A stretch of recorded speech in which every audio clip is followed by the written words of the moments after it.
Welcome back to This Week in Video Games and Beyond. Here's a look at some of the biggest stories shaping our world. The FBI just took down some of the most infamous piracy sites in gaming history, 7 domains gone overnight. Sites like NSW2U and PS4PKG weren't just websites, they were digital underground hubs used by millions, and now they're gone.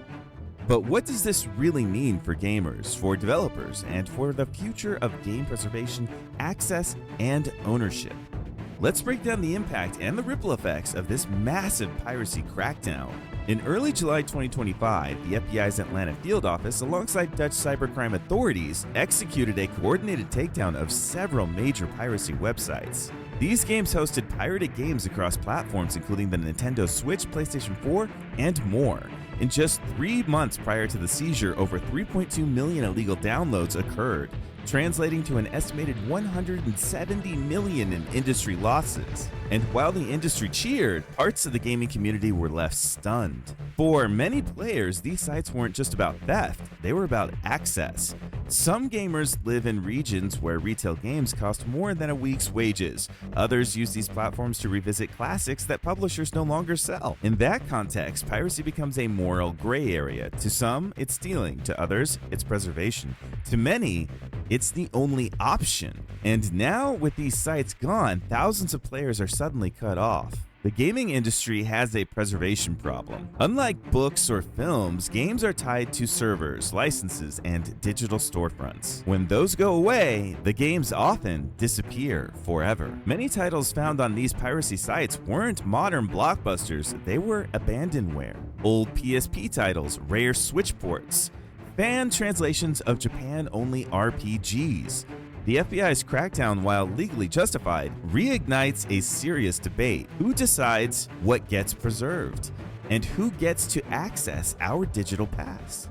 Legally, these sites trafficked in copyrighted content, that's a federal crime, but ethics are murkier. When a game is no longer for sale or the publisher no longer exists, is it really unethical to download it? And when large corporations prioritize profit over access, gamers turn to other means, justified or not. This action doesn't just remove piracy, it forces the industry and its players to confront an uncomfortable question. Are we preserving gaming culture or monetizing it to death? Another consequence, emulation communities are on edge. Though emulation itself is legal, most rely on ROMs and ISOs that are not.